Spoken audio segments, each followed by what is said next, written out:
Ladies and gentlemen, welcome to another edition of the NFC West Roundtable. Couple of weeks off, but you know what? We had to, reconvene for another exciting free agency period. I think we can all agree that this has been one of the most exciting free agency periods, at least for the vast majority of the NFL, except for Seahawks fans. Sincerest apologies. But there's quite a bit to talk about, guys, and we're excited to go through and really understand all of the moves that each and every single team has made thus far and get a good understanding of where they would like these teams to move forward in these next coming days as free agency continues to stay burning hot. Let's go around and see how the hosts are doing. Start off with Mike, Arizona Cardinals. What's going on with you, brother? Not much, man. Just trying to get all the news we possibly can. We've started off pretty hot when it came down to free agency. I didn't think we were going to go ahead and get 4 signings. So it was pretty cool to kind of see that. Now, obviously, where we're at right now is the Arizona Cardinal fan base. I don't think there was very much expectations because where we are at. But overall, I think we're pretty good in terms of what we went through and what we signed. So we're obviously going to dive into that a little later on. But yeah, I mean, overall, pretty good. I can't complain as a Cardinal fan. Got it. Norm, what's going on, man? Not much, man. Literally, not much. It's been quiet, but this is, you'd think Seahawks fans would be used to it by now, but it's almost every year we go through the same mental frustration because the free agency period happens and then there's deals after deals after deals. Oh, big splash signing over here. Oh, this guy goes over here, and the Seahawks don't do a thing, and everybody starts panicking like, what's going on? Is Snyder on vacation? What's happening? Why are we not making any moves? And it's true to form because we have not brought in a single free agent. We've re-signed a couple of guys, but we have not brought in anybody outside of the organization yet, which is a little surprising, being that it's already the second day here and in this week. But I just gotta hope and trust that John Schneider and Mike McDonald know what the hell they're doing, because the rest of us are just on pins and needles wondering what that plan is, because so far nothing that we thought was going to happen has happened yet. So we're just waiting anxiously for our turn. I hear you, man. It's coming. It's coming. I feel it. Something's coming. From an outsider looking in, I feel it. The splash move is about to happen while we're live on this show. I promise you that. Got the phone in the hand, just waiting for that. Jake, what's going on with you, man? Busy couple of days for the Rams, I'd say.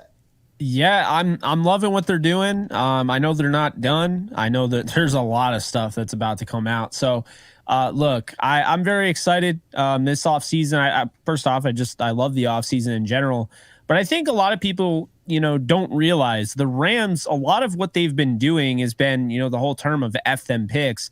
A lot of what they've normally done is made trades at the deadline and done things like that, like going out and getting a Kevin Dotson before the season or an Austin Corbett via trade. But, they actually, believe it or not, yesterday was the first day of essentially the tampering period, which we should just call free agency at this point. And the Rams had never made an outside of the building move on that day. They came away with 2 guys that, we're going to talk about, Colby Parkinson, who I'm very excited about, and Jonah Jackson, who I think kind of just takes the Rams to another level in the trenches, if you will. So then today they got, Darius Williams, and, they brought back Kevin Dotson before free agency, as well as Demarcus Robinson. And, there's some more stuff coming. So I'm really excited to see what they ultimately do. This year is going to be very intriguing because now we're starting to look towards the Rams are kind of setting with these deals, the 3-year deals that they keep throwing out there. They're telling us that they've kind of set their Super Bowl window 2 to 3 years with Matthew Stafford moving forward. So I'm excited to see what happens. Last but not least, Jesse, what's going on with you, man? Man, just enjoying the offseason as much as anybody. I mean, we are all fans of specific teams and cover specific teams, but I think we can also say that we are NFL fans. And so it's a lot of fun watching big names go to new teams. None of those big names, however, have come to San Francisco. So that's a little bit disappointing, not going to lie. That being said, I don't think the 49ers needed much, but they definitely need to retool a little bit. And there's some curious moves that they've made, and I think we're going to talk about those, so I don't want to spill the beans too much. But excited to be here, excited to be back with the crew and talking NFC West football.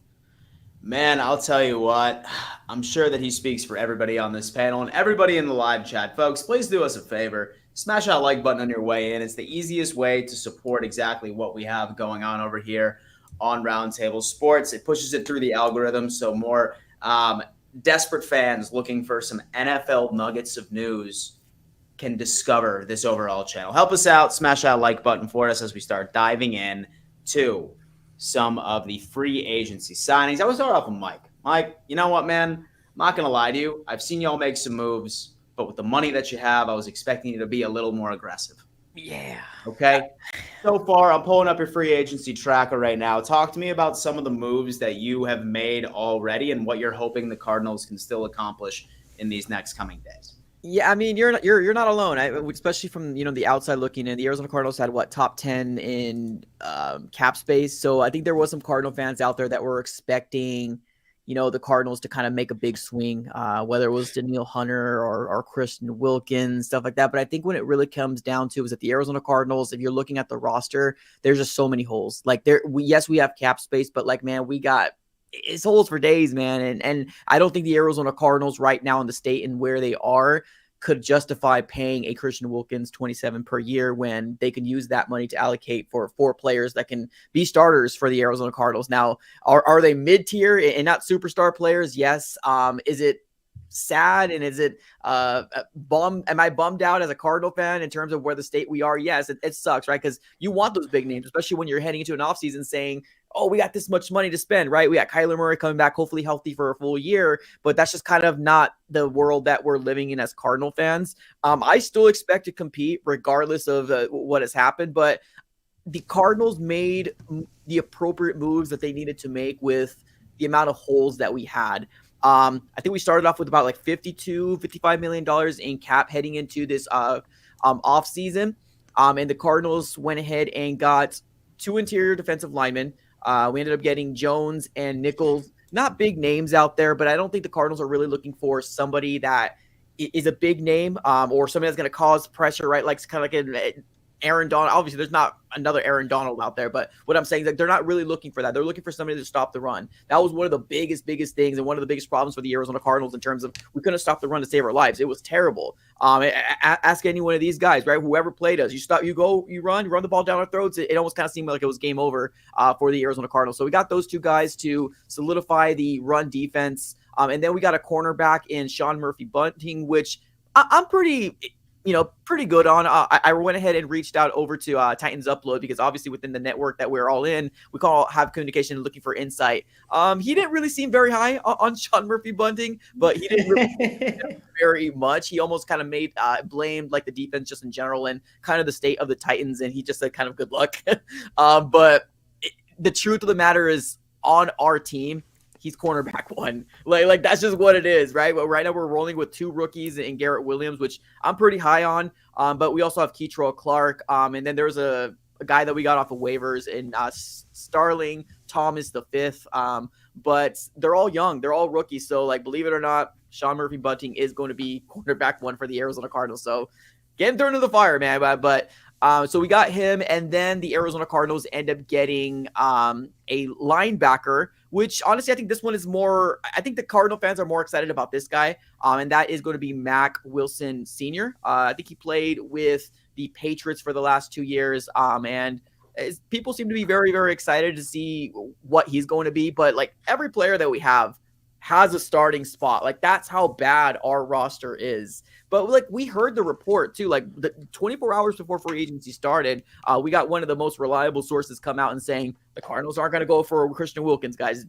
Don't hold your breath. We're going to go for mid-tier level players. And that's exactly what the Cardinals ended up doing. But truth be told, we're a better team. We're literally a better team. It's sad to say because they are mid-tier players, but that's how bad our roster was. And I'm talking about in terms of depth. We just didn't have it. So the Cardinals did that. We did make 2 moves today, which kind of was actually one move that was a little head scratching. We ended up getting DJ Dallas, former Seattle. Yeah, that's going to be big for you guys, man. Yeah, I'm like, what is going on? Yeah, I didn't understand it. I think we're going to use him more for special teams, if I'm going to be completely frank with you. I don't see him getting a competition or winning this this job over from Connor or even Michael Carter, which is the number 2 guy. I think he's going to be used more for special teams. I truly, truly do. So overall, cool that we made moves. We're not the Dallas Cowboys that's literally just kind of sitting, twiddling their thumbs, especially after Jerry Jones says we're going all in for the Super Bowl run.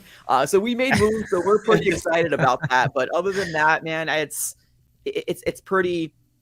I guess expectations was pretty tempered here in the Arizona Cardinal land. So the Cowboys did sign a long snapper. Oh, there you go. I apologize. Yeah. They're hey man, they are starting in. Listen, guys, we sincerely appreciate all the super chats that have come in right now. Jason Lutz has a wonderful question. We'll probably save this to the end because I certainly want to hear everyone's take on that. But what does each team need to do to win the West? We're certainly understanding a bit more when it comes into overall free agency period. And then we have some good banter rolling in. Jesse, what did Grant say? That the Niners didn't get better and the Rams are? Correct? Go Rams. Oh, boy. It's funny because I'm a big fan of Grant's, and sometimes I ask if Grant's a 49ers fan. Oh, yeah, he's not at all. He's not. And I can assure you, we talk all the time. A lot of people try to push back and say he is. He's absolutely not. Good old Grant, man. You know what, Jesse? I'll tell you what, dude. Let's talk about these 49ers real fast. Because first off, not only did you end up getting Leonard Floyd, who I'm sure that myself and Jake are also very familiar with. Leonard Floyd, high production. I'm sure you're happy about that. Have a Jordan Elliott, defensive tackle, Yetur Gross-Matos, and then Jawan Jennings is coming back as well, just to name a couple, and then also quite a few departures as well. So that Kinlaw ended up signing with the New York Jets. Sam Darnold, damn, man. It's going to be a sad one. Reigniting that career over in Minnesota. But thoughts so far when it comes into some of the moves from the 49ers? Anything you're particularly excited about? Are they finished? And if they're not, what are you hoping the 49ers get done? Yeah, I definitely don't think that they're finished, but I don't see a big move incoming either. The big move that we talked about couple weeks ago, last time we did the show, was Danielle Hunter. And I think that Jake can attest to this. I think Danielle Hunter went for even more than what he expected. And he expected more than what I expected. So that was the big splash signing that I was hoping for. That being said, the three players that you mentioned that they did sign in Floyd, Elliott, and Gross-Matos, they basically cost the same as Danielle Hunter. So what they're looking to do is add depth, get a little bit younger, get a little bit healthier. I don't have any issues necessarily with who they've signed and what they're deciding to do as far as building out the depth, but I do take exception with letting go of Eric Armstead. That one doesn't make any sense to me. Yeah. And not because Eric Armstead is the greatest. I mean, he's on the downside of his career. He's having trouble staying healthy. I get those things. He's still an impact player, though, when he is healthy and he is playing. The issue I have is Eric Armstead shouldn't have been his contract shouldn't have been reworked last offseason. I talked about it then. I wasn't a fan of it then. I personally don't like reworking contracts for guys that are on the other side of 30.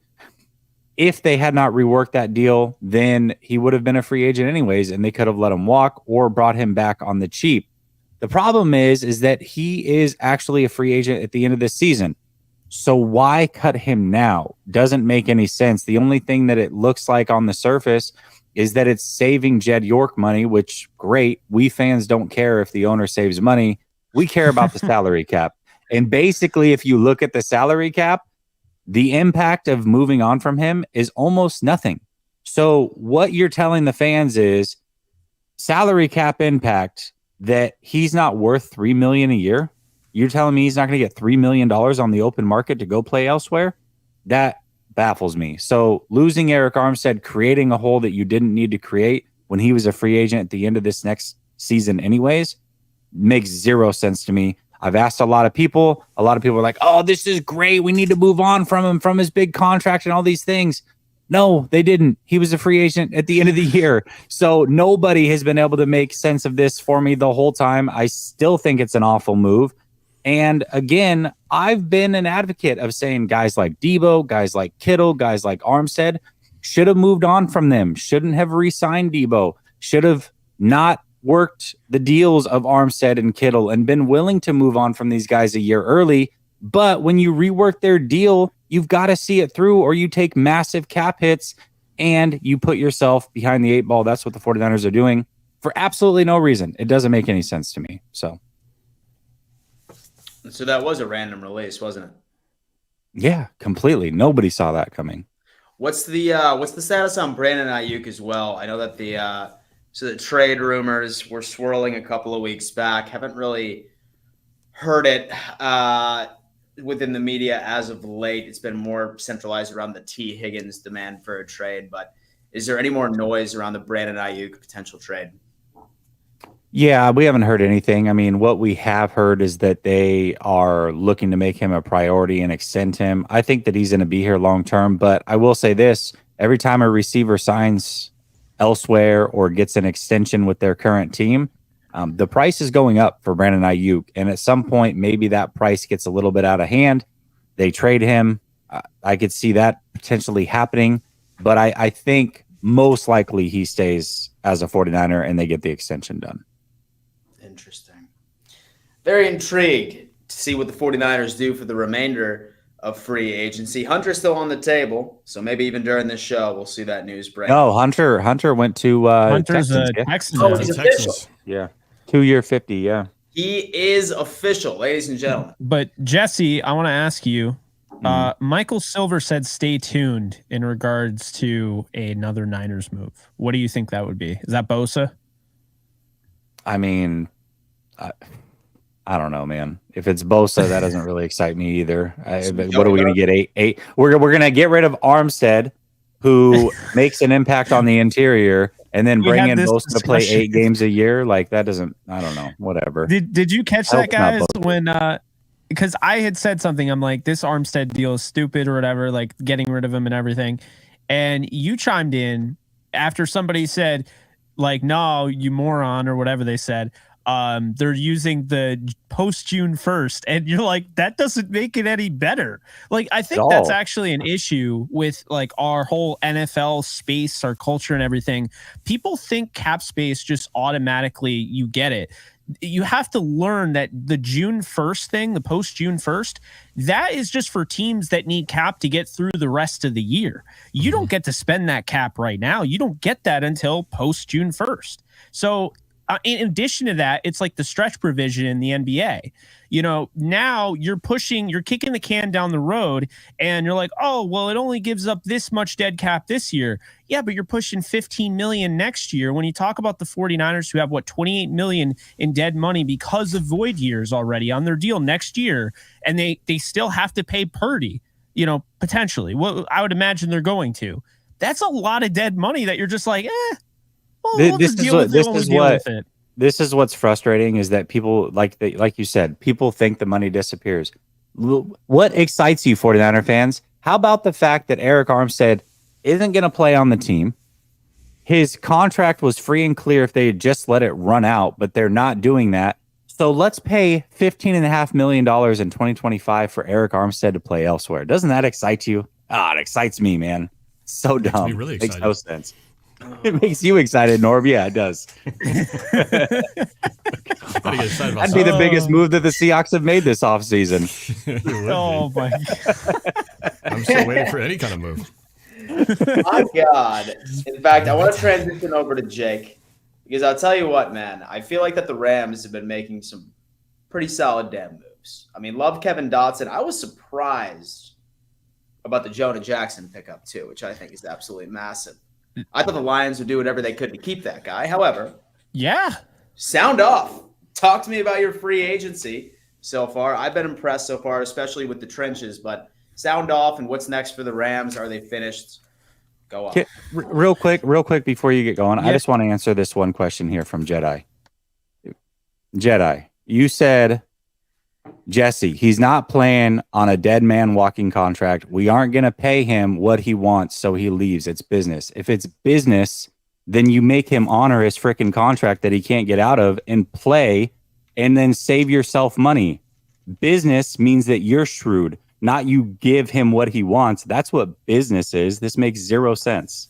I like that. I heard that he didn't want to take a pay cut, so they cut him. I don't even buy that. There's no way. Well, I mean, fine. That's fine that if they approach him to take a pay cut, as they should. He was making $28 million, but him when he's a shrewd businessman and says, no, I'm not taking a pay cut. If that's the case, I'd rather be cut. You'd say, okay, well, we're going to keep you because that's the financially smart thing to do. And we're going to let you run out your contract. And that's what we're going to do to run our business. That's how business is done. Absolutely. That's why I was so confused, because I have a lot of respect for what the Niners have done, but that just didn't seem smart. And then I started looking in more and just seeing 28 million in dead money next year and over 30 million in dead money the year after, because people don't get void years stick around, man. That's not like invisible money. Like, that money is now, you've already written that off down the road. So that's the way it is. But yes, back to the Rams here. Jonah Jackson surprised me. And first off, I want to say I don't feel bad anymore for not realizing that, look, I didn't even have Jonah Jackson in any of my videos. I broke down offensive, defensive. I made underrated videos based on, players in free agency no one was talking about. Jonah Jackson was not on my radar because I didn't think that the Lions were just going to let him walk. I didn't think that. 27-year-old guard. I know he had his injury issues last year, but this is a former Pro Bowler, right? This is a guy with great movement skills. Just the grip strength. This is somebody who can get out in space. He's a bully. He's a mauler. And just seeing some of the blocks he was able to make when you're watching, David Montgomery, that crazy run he had where they had the double team block. He and Decker, I forget exactly which game, but Montgomery almost missed the hole entirely. It was just so beautifully done. And here I am thinking, look, they're doing what I wanted them to do. I got a lot of pushback from Rams fans, but at the end of the day, the people who said the guy who had over 1,000 snaps in college at center could, believe it or not, play center in the NFL, and Steve Avila, you won. So Steve Avila is going to move over to center. He's over 330 pounds, big center, and that's his natural position. You're going to have Jonah Jackson at left guard. Okay. You're going to have Kevin Dotson at right guard. You're going to have Rob Havenstein at right tackle. And the Rams actually today, thank God, they gave the UDFA a second round tender instead of giving him an original round tender, which that was going around as a rumor. And in case you guys don't understand, an original round tender for a UDFA, you don't get any compensatory pick if you don't match that contract that somebody gives you, because the original round is no round. They were not drafted. So I didn't understand that, but they did sign, or they did tender Alec Jackson, their left tackle, at a second round tender. Feel really good about that, because the thing is, it gives them flexibility. If they want to stick with him, great. If a team wants to, say a tackle needy team is going to, for whatever reason, try and sign Alec Jackson, give up a second round pick instead of drafting one of these great tackles in this draft, by all means. But I love this because the Rams are now locked in as a top 8 offensive line. And the argument is, do they have the best interior offensive line in the NFL? Jackson, Dotson, and Steve Avila is like 1,000 pounds of force in the run game. That is going to be insane. And a good example of this, and why this is going to be such an issue for teams, is because the Rams had a barely 300-pound Coleman Shellin at center. And we saw last year, or this past year, the Ravens game. The Rams came out and punched the Ravens defense, McDonald's defense, in the mouth, ran 8 straight times down their throat with Kyron Williams, who's not exactly a 6'3", 240-pound back. So that was the thing. They didn't even have the correct center for what they were trying to do, and they were still getting plenty of push in the run game. Now you move Avila to center, and you have Jonah Jackson at left guard, and the Rams are going to be kicking ass up front. They are a problem. And you look at it, and it's not hard to see what the Rams did. It's not hard to see what Sean McVay was thinking. Sean McVay watched the 49ers do it to them. They were kicking ass in the run game. They had a bunch of maulers up front. Where did that go?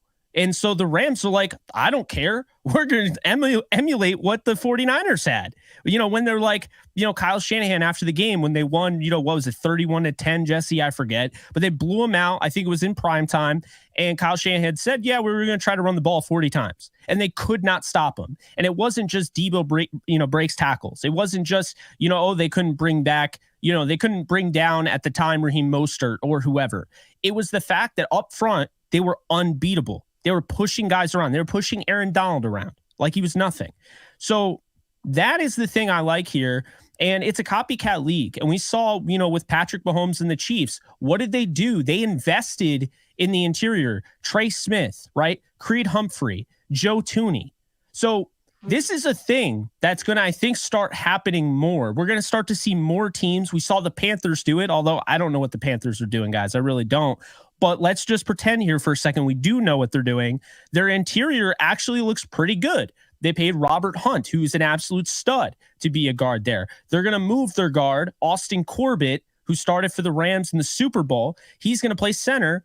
And they signed they signed Damian Lewis from Seattle, Norb. So really, they got a nice interior there. But this is, I think, a pattern that's about to come. So look, the Rams, it's a little weird because people looked at the defense and they're like, they haven't really done anything.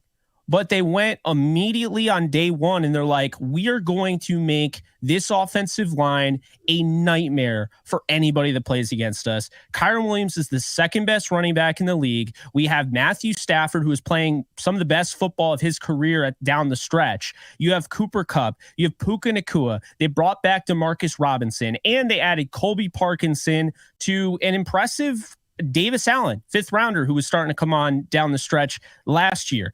Colby Parkinson is very intriguing to me. He's somebody that I liked at Stanford. And I'll say this, when Seattle drafted him, by the way, also Kevin Dotson was drafted not long after Colby Parkinson.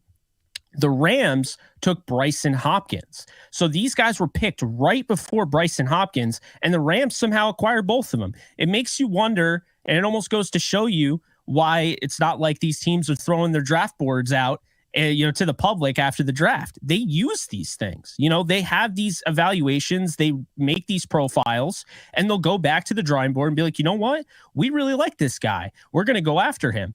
And so we saw that with Parkinson. And, you have that 6'7" frame. This is a guy that can win after the catch. He can go up and high point the football. He's a big reason why they beat the Titans. That was a huge catch contested at the end of that season, a game they had to win on the road. And you see a guy like that wasn't utilized because you had guys like Greg Olsen, Gerald Everett, talking about Noah Fant and Will Dissly and even Jacob Hollister over him. You had all these guys, that the Seahawks had. Tight end graveyard is what a Seahawks fan told me they were. You had all these guys overshadowing Colby Parkinson. But Parkinson, the thing that really, excites me, because, again, Higbee tore his ACL in the playoff game. He's not going to be ready to go. So they had to make a move. Parkinson is a guy who is going to be a hidden gem here. I think a lot of people are like, why did they give him that money? They know what they're doing. Okay, they very well know what they're doing with him. And I'm really excited to see that because, one, he's got a really good quarterback throwing him the football. But two, this is somebody that we knew could catch coming out of Stanford. What we didn't know is how well is he going to block at the next level. And you turn on the tape and you watch that guy block, he is damn good. He was 10th overall according to PFF out of all the tight ends this year. He's made significant strides in that realm. So I look at what the Rams did on the offense and then going out and getting a familiar face with Darius Williams on the defense and getting a corner that was the hottest corner in the league the first 8 games of the year before he kind of tailed off. You have that familiarity. He was part of the new defense the Rams deployed with Brandon Staley in 2020. So I think it's a huge move. I like what they're doing. And I know they're not even close to done because a lot of stuff, like I said, is going to come out. But I really like how they set the tone because this is a team that hasn't had cap like this in free agency. They haven't spent like this since Andrew Whitworth and Robert Woods. And we know how those two turned out. Damn. So I'm really excited to see what the Rams continue to do during free agency. And, man, shout out to my boy KX over here for sending over a nice little super chat right over there. Saw a little super sticker showing some love. We sincerely appreciate you guys. 308 of you in here watching us now. I know several of you NFC West fans are absolutely enthralled with some of this free agency news. And trust me, I'm sitting here watching my Twitter feed like a hawk, making sure that there's no breaking news that occurs while we are on this show. And for the love of God, I hope it's something to do with the Seahawks, man. Poor Norb. I mean, I feel like always been saying for these past few days are his goodbyes. Norb, what's going on with a pretty slow free agency under the helm of a new head coach, a new era over in Seattle, and what are you hoping gets done later tonight or tomorrow? Well, like I said earlier, it's been it's kind of the way the Seahawks typically are. I mean, it was even that way with the coaching. You know, when we were trying to fill in our vacancy for a head coach after Pete Carroll was fired, all those coaching moves were going everywhere, right? Dan Quinn, this and that, and the Seahawks just quietly just kept waiting in the wings, and eventually, you know, up to the Super Bowl point when they finally, you know, made the move to get we get something? Mike McDonald in here. You know? But anyone hear that? That was another player leaving Seattle. Sorry, go ahead. It was another player leaving Seattle. Man. He's gone. What, did I miss something? Is that it? No, it was Oh, not. sorry. Did I miss something? Okay, never mind. But anyway, so we're just kind of used to that, but it's still just as frustrating. But it hasn't made for a lack of content because there has been a lot of goodbyes to talk about, as you said. You know, Jamal Adams leaving, Quandre Diggs gone. That was a little bit somewhat surprising, but not entirely, considering how the defense performed last year. But you know, the list goes on. Brian Monet, defensive tackle, was like Nick Ballore out of here. Jordan Brooks goes to the Dolphins. As you mentioned, Jake Parkinson going to your Rams. Disley goes to the Chargers. Dallas goes to the Cardinals. And Drew Lock goes to the Giants. He finally gets his shot at, you know, at maybe a starting quarterback position. Wagner most likely not coming back either. And so the only thing I've really been able to talk about is just which guys got to stay. Tyler Lockett, there was a lot of rumor about him maybe being traded because of his huge cap number. He did have the largest cap hit on the with the Seahawks, but they restructured his contract. 2 years, $30 million with 13 guarantees. So that should help make some space. I feel like, and just to add to that, D. Eskridge, who I made a video talking about. D. Eskridge is the receiver that we've never really seen on the field, hardly at all. And he's been a big disappointment. And when the news came out that they restructured his contract, my first reaction was like, oh, is he still on the team? I didn't realize that. But a lot of the Seahawks fans are almost that same way, like this. You know, you ever have that player who just never seems to get on the field? We seem to have at least one every 2-3 years, a guy who has all this promise and just never quite amounts to what you hope they do. And yet somehow they restructured his contract and he's here for at least one more year. So Noah Fant last night, finally at the end of the day, we did get some positive news. Probably the biggest news so far is that they re-signed Leonard Williams. They gave up a lot to bring Leonard Williams here midseason. If they didn't get him back, that would have been a real waste to get this guy. They gave up a second-round pick. They gave up a fifth-round pick in 2025 to get him, and then he had the ability to could have walked and just left the Seahawks with nothing to show for it. But they get him done. Probably one of the biggest deals they've done this early in free agency, really. $63.85 million with $43.5 guaranteed. We had to do it. I mean, they had to get it done. I think that was probably what the Seahawks were focusing on, making sure they got done early on because they knew that this, with so much at stake, they had to at least get the Leonard Williams deal to pay off. So we'll see what he does. I think we needed it. We needed him in there. So we're not done. The defense needs so many more pieces. But, you know, we've got no linebackers, right? Bobby Wagner's leaving. You know, I thought for sure Patrick Queen would have been a shoo-in to come to Seattle. And when he went to the Steelers, and I saw that this morning, I just tweeted out a big no, and that was it. That was just my reaction to it because I think everybody in Seattle thought, well, if there's anybody to get, he should be the guy. He's got to be the one automatic. He even said he would want to follow his coach where it goes, and it didn't happen. So we got a lot of holes to fill. Devin White from the Buccaneers. I don't know if I think he's still available. He's a linebacker that, you know, at this point we're just like, man, we got to get somebody in here.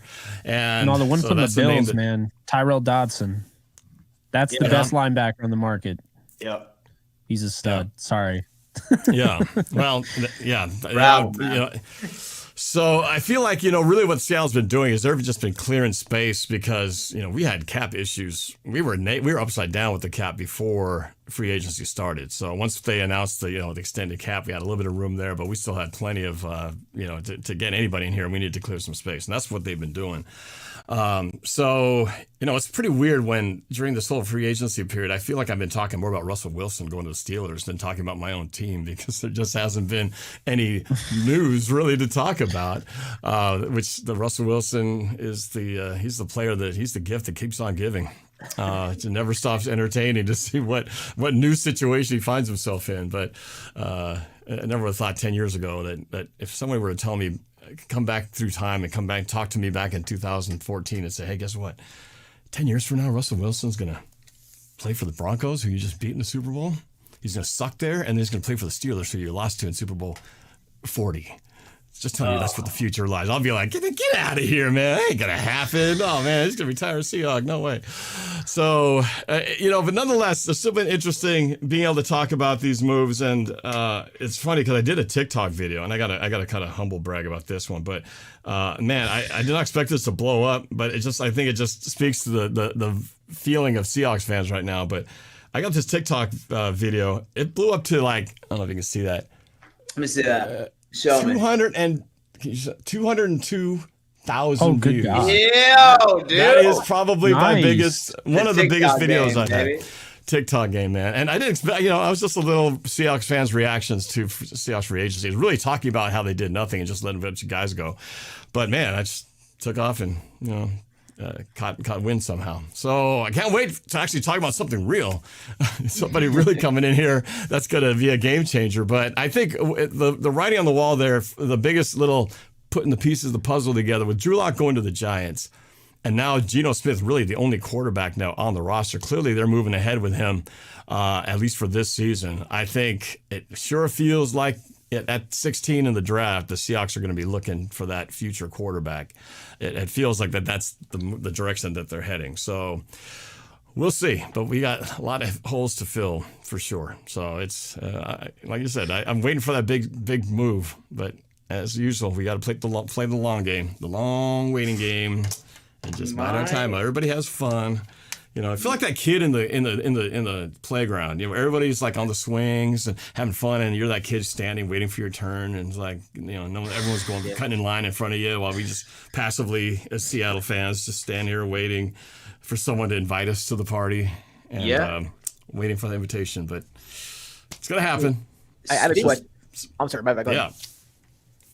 I was going to ask Nor, what quarterback are you guys looking for? I mean, especially where you guys are at kind of mid, right there in the middle of the first round of the what are you guys looking for? Like, are you looking for a first round quarterback, or what are you guys thinking?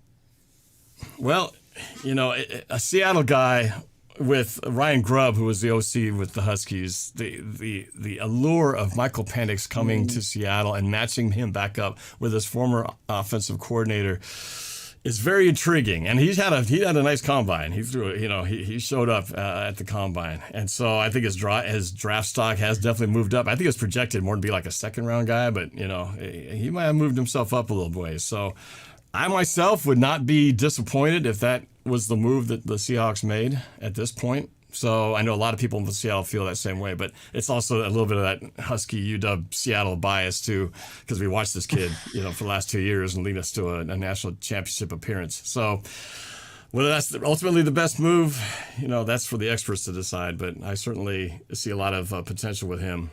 He can spin it. He can spin it, man. I know that he's got an injury history with a couple of knee injuries that tend to keep people a little bit concerned about, his longevity. But man, the NFL protects their quarterbacks like fine china, man. So, he doesn't have to, it's not like a running back going out there, they're a lot more insured for safety than they were back in the day. So that doesn't concern me as much. For sure. Interesting. Speaking of Norb, you have a fan coming in here, Norb. He says, here's $2, Norb. Get better internet. We expect better. Toon Squad in the house. Is it that T15 bad? is better than the other NFC West starters. He killed it in free agency 2024. I happen to think your internet's fine, Norb. Okay, And well, I don't know. Last time I checked, your name isn't Dorb. He's going to door. I get it. Norm, Dorb, Borb. You know, I've heard it all. Oh, good Lord. That's a Cardinal fan, by the way. That's a Cardinal.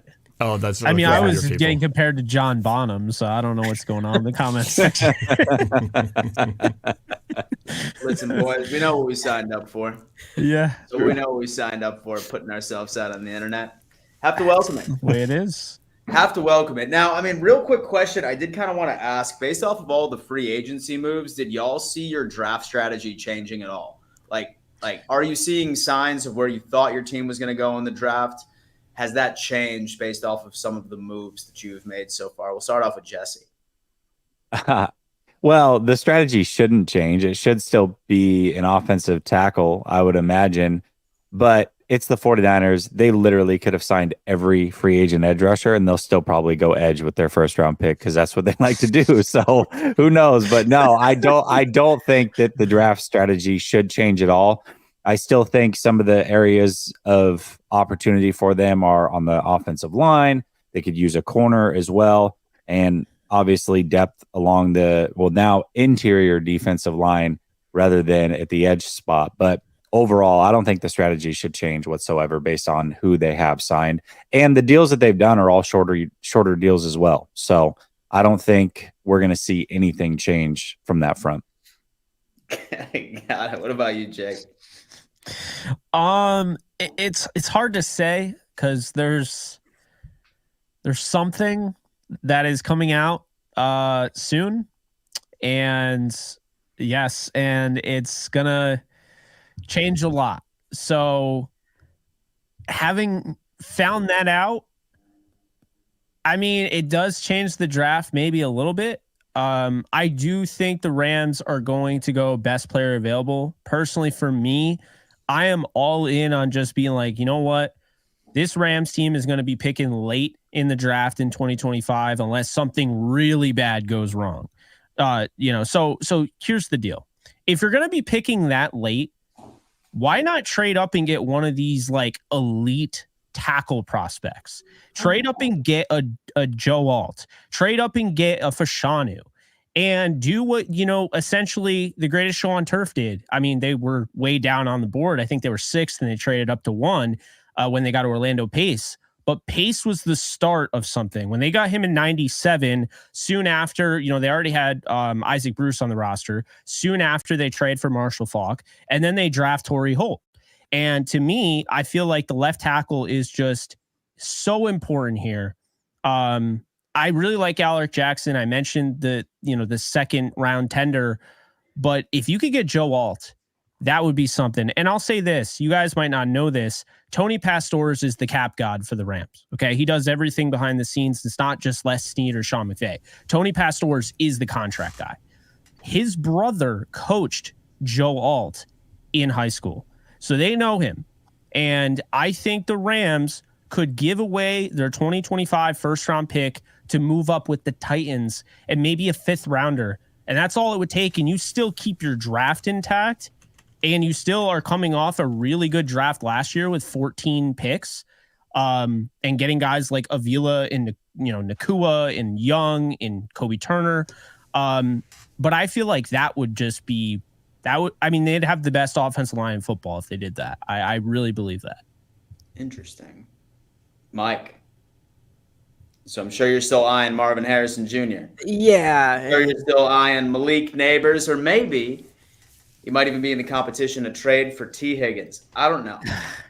What's going on with your draft strategy? It shouldn't change. I hope to everything. It shouldn't change. Our mindset should be wide receiver. Sorry, I was going to say quarterback. My bad. Wide receiver. Marvin Harrison Jr. should be obviously the pickup here for the Arizona Cardinals if there. And now that Mac Jones, right, the legend Mac Jones is out of the Patriots, it almost kind of makes it seem better for the Arizona Cardinals, at least the best odds. Now, I never thought that the Patriots weren't going to go quarterback, but there was always a lingering fear within the fan base that the Patriots were going to kind of like snipe Marvin Harrison Jr. And yes, it's still a little possible, but I think it's going to be quarterback, and then obviously the Arizona Cardinals for the pickings, but it shouldn't change at all. One thing that we didn't do in free agency is address any of the offensive pieces. Like literally it was just defense. I guess we got an offensive lineman that we already had. Whoopie-doo, right? It's more depth guy, but like I'm talking about our starters that we ended up getting. It's all focused on defense, so like nothing should change. We need a wide receiver. It's Marvin Harrison Jr. for the Arizona Cardinals. But if he's not there, then honestly, I don't mind trading back and maybe seeing if we could accumulate another pick. Because if he's not there, that means there's another quarterback, a top 3 quarterback there at 4. So we're kind of in a good situation. But Marvin Harrison Jr. is the creme de la creme for the Cardinals. Are we just going to act like Bailey Zappi's not with the Patriots? True. Yeah, true, right? Legend 2. Well, remember Jacoby Brissett, right? I mean, I don't think that they're planning on building around Jacoby Brissett either. So I think that Marvin Harrison is almost a lock for Arizona at this point. A couple more super chats right before we hear from Norb real fast. All right, let's see. All right. Just a little donation to help you with your internet, Norb. Yep. Ijan helping out. And then Deuce is coming in once again. The NFC West will definitely be the NFC best after free agent / the drafts. Look at that, dude. 510 people in here, by the way. Hell yeah. What? Record-breaking. Really? 510 people currently watching, folks. Go on ahead and smash that like button for us. Super easy. Takes less than a second as we break down all of free agency. Folks, Norb, all right. Now, I'm sure you're just really focused on the Seahawks making some sort of move in free agency. But as far as draft strategy, I'm assuming it's the exact same. Well, Talk to us about that. It's hard to talk about it being any different because nothing has changed. So it really is still the same draft strategy. But I think, as I said earlier, though, with Drew Lock going to the Giants, I do think that this is the first year that the Seahawks should prioritize drafting a quarterback for the future. And I agree with was it Michael in the chat, Michael Hyde, that the Seahawks could probably trade back and get a few more picks and still get the quarterback that they're targeting, theoretically, if all the pieces fall into place. So, you know, it's been a long time since we've said we need to draft a quarterback, and it's been years. It's been a long time since I've said those words, but this is the first year I think we have to do it. You know, Gino's here for the next year, possibly another one, but he's, you know, not the long-term solution. But we don't exactly have the short-term solution waiting in the wings either. So we're going to have to kind of transition to that period. And we got to find that guy who we can, you know, groom him up and getting ready for over the next couple of years and be the next guy to, you know, pass the torch to. So I feel that should be the Seahawks' priority this year. QB going into it. Final topic, how's Aaron Rodgers going to do as vice president? I saw that. That's the next thing, ladies and gentlemen. Did y'all see that? I saw that. I was like, what? Wouldn't that be the most Jets thing to ever happen on the face of the planet? That Aaron Rodgers decides to take a year off to run as an independent vice presidential candidate. 2 months after this guy said we want to take the distractions out of the locker room this year. I mean, come on.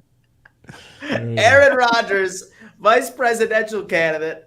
Our friend Richie, who typically produces this show, is no longer backstage. I know he's punching air. He probably had to leave. He was just like, dude, this would be the most. This would be the most. Some of like, all right. As far as free agency, though, is concerned, as Jesse pointed out at the beginning, we're all like NFL fans. Like, we love seeing some of these crazy moves. And it's been super busy. Real quick, right before we started signing off and going through a couple more super chats, craziest move you have seen, biggest impact move, starting off with Mike. And this is all across the league. So I guess I wouldn't call it the craziest because I knew it was kind of going to happen, but I'm happy for King Henry. Derrick Henry going to join Lamar. Oh, my God. An already scary team, just getting that running back that they most likely probably wanted. And I think obviously there were some rumors that they were going to trade for him, but they finally got it done. I think that team's going to be super, super scary, especially with Derrick Henry over there. So like I said, nothing like surprising, but this is one of those where I'm like, that's a really good move. I'm glad the Ravens pulled for it because I'm sick of the Chiefs. I truly am. So, and the Cardinals aren't going to do anything anytime soon. So Norb. It's what was the most exciting free agent move? Well, you know, I think it's always fun is that there have been some pretty major quarterback moves. And anytime a quarterback changes teams, you know, we see different players change different positions. But when you see a quarterback, the field general of a team who's been, wearing a certain uniform for a certain number of years, and they switch to another team, it's weird, right? We never got to see really Aaron Rodgers, speaking of him, wearing that Jets uniform except for like 5 minutes.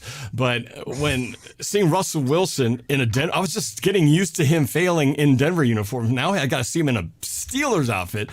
It's just seeing that is hard to not be fascinating to watch. And Kirk Cousins going to Atlanta. I mean, these are just like such huge moves that are just hard to, it's hard to predict how they're going to go, but it's fascinating to see what is going to change for those teams, how it's going to change, and whether their careers will, will Russell be able to, turn his career around with the Steelers in a way that he hoped he could with the Broncos, and it's really his last chance to do it. So there's that part of me that no matter how much, the distance he gets from the Seahawks, I'm always going to be following and fascinated with what Russell does from this point on, with the hope that someday he comes back and retires as a Seahawk. That's my hope at the end of the day. But just those two moves right there, it'll be fun to watch these two quarterbacks in different uniforms, see what they can do with a whole new team, whole new environment. Mr. Unlimited. Jake. So I feel like, there are probably people that would say Kirk Cousins, but I feel like that's been obvious that he was going to the Falcons for a minute now, right? When the Justin Fields stuff kind of stopped, we all kind of knew Kirk Cousins was going to the Falcons. I'm going to say Saquon to the Eagles because I just feel like that was so, like, the Rams and 49ers hate each other. Rams, Cardinals, Rams, Seahawks, whatever. I don't think the Rams hate the Cardinals. They have no reason to. But damn. Saquon Barkley, Saquon Barkley leaving the Giants to go to the Eagles is like, that's brutal. That is absolutely brutal. And when you think about it, it's like, why was Saquon not brought back by the Giants? Well, you could argue Daniel Jones' contract was a big reason why they weren't able to bring him back. I think I'm not actually going to go with Saquon because they got Brian Burns. So I'm going to say the Giants kind of losing Saquon, having everyone dry heaving in East Rutherford, and then all of a sudden they're like, oh yeah, we're going to go and we're going to get Brian Burns and, pair him with, Thibodeau. And I'm just like, I didn't really look at them as like a team that would do something like that. I like, their defense. I think up front, with Dexter Lawrence, I feel good about that. I guess just right now, the league is in kind of a weird state. There are teams that look like they can really make pushes, and there are teams like the Giants who do awesome things like that, but like, are they just doing that to win 7-8 games? You know what I mean? But I thought it was crazy that they did that because that was not a ton to give up either. Like, I thought that was a pretty good, compensatory value for the Giants. I think Carolina was beyond stupid, getting to that point. But $30 million for Brian Burns, that's insane. Burns is really good. I actually had Burns rated higher than Nick Bosa on my draft board coming out. I loved Brian Burns as a prospect, and I'm not afraid to admit that. Nick Bosa had one of the greatest rookie seasons for any edge defender ever. Nick Bosa is leaps and bounds ahead of Burns. I'll go further than that. I think Josh Allen, not the Bills, Josh Allen. I always have to keep saying this. Josh Allen from the Jaguars is leaps and bounds ahead of Brian Burns. And Daniil Hunter is leaps and bounds ahead of Brian Burns. And I love Brian Burns. I love watching him play. But I came to the realization he's exciting. He's an ultra athletic pass rusher, but that's really it. He's not great against the run. It's not like he can drop into coverage like a Josh Allen. And his production kind of fluctuates. He had one more pressure than Michael Hoyt, a 6'4", 310-pound outside linebacker on the Rams.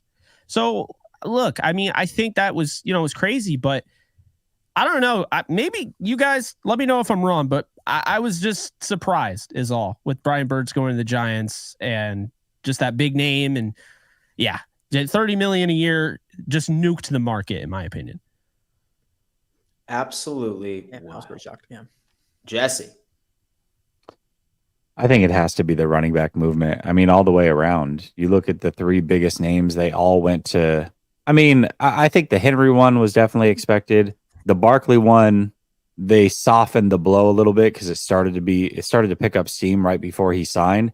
So it wasn't like a huge shock once he signed, but the first initial, like, wow, really? Philadelphia? That's the team? You didn't expect that. You saw Mixon get traded after presumably being cut. They hung on to him just long enough before submitting paperwork and were able to trade him to the Texans.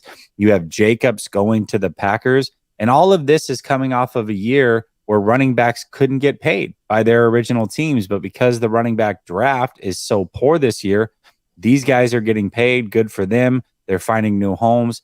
And I think it makes things very, very interesting. And then I would say Queen going to the Steelers was a shock as well. I mean, not just the fact that he didn't go to Seattle, that's one thing. I think there were some other teams, but staying in division and going to the Steelers, I think that's a massive move. I mean, the Steelers do give the Ravens fits as it is. They've got Russell Wilson. You can say what you want about him, but for $2 million, that's an absolute steal. And then you've got Patrick Queen coming into an already really good defense. Things are going to get interesting. I mean, the NFL is it's king for a reason. People care more about this time of the offseason versus if it was NBA playoff basketball. And it's just fun to watch this movement happen across the league and where all these players are going. So just overall, it's been really fun to watch. It's been electric indeed, ladies and gentlemen. Quite a popular episode today. 350 of you on X and 247 of you on YouTube as of right now tuning in. 597 already. Sounds like everybody is not getting enough of this free agency fiasco. Now, folks, I do want to let you know that this is a full-time show during the regular season. Starting in training camp all the way till February, you are seeing us every single Tuesday at 9 p.m.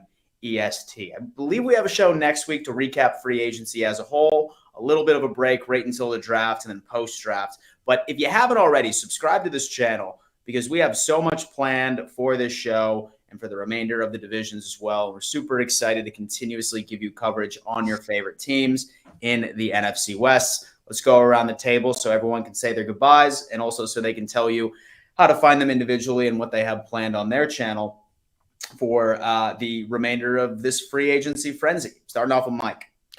Yeah, just we're going to keep continuing to cover the free agency frenzy. I think obviously the first official or the official start of the new year, it's tomorrow. So it's when we can, make the contracts, sign the paper and stuff like that. So that's what we're going to basically doing. Continue to talk about the offseason, see, if they're good fits or they're not good fits, looking into these guys, because be honest with you, a lot of guys that we signed, people really haven't heard of, and I haven't heard of either. So although they are an upgrade for our roster, and there's still kind of some homework to be done. And honestly, I'm really excited to kind of get to know these guys because, sometimes it takes just another opportunity, another different change of scenery for some of these guys. So we're going to be doing a lot of that and obviously focusing on the draft because we got 11 picks.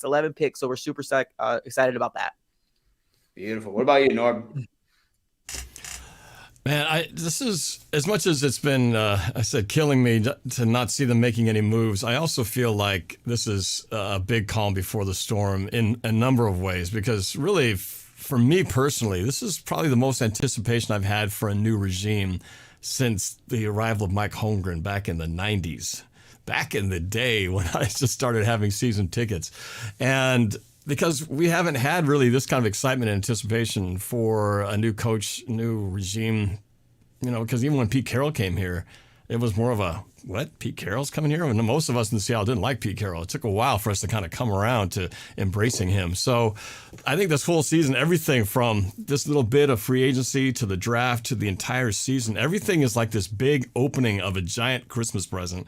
We don't know what we have. We don't know anything about what the coach is going to bring, with new coordinators, new defensive coordinators. There's so much anew here, and yet we still have a lot of the core pieces that we know that a little tweak here, a little tweak there, this team could still do something pretty spectacular. But the defense has to be fixed. That's priority number one.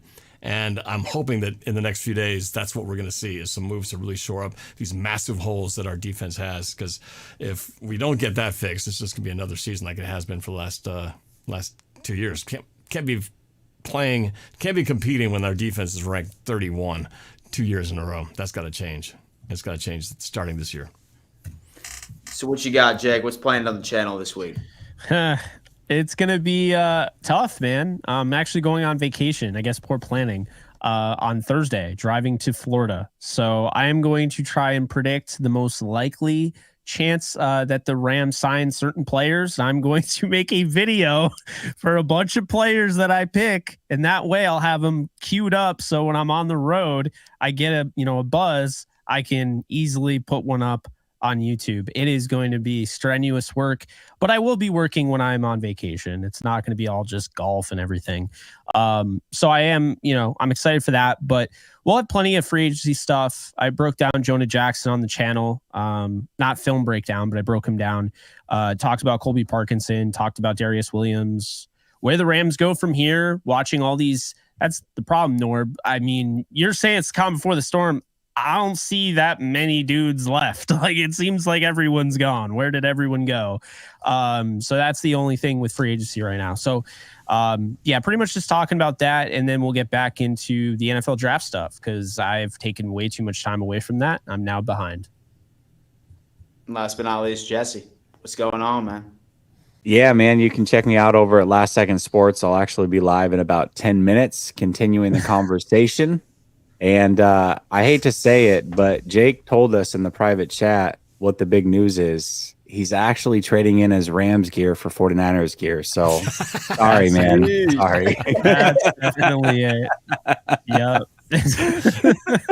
Speaking of which, just to cap it off before we send you guys off, last super chat from Michael Hyde. Want to know my favorite thing about the Niners? I love the 49ers name. It's a good tribute to the original 49 fans when they aren't in the Super Bowl.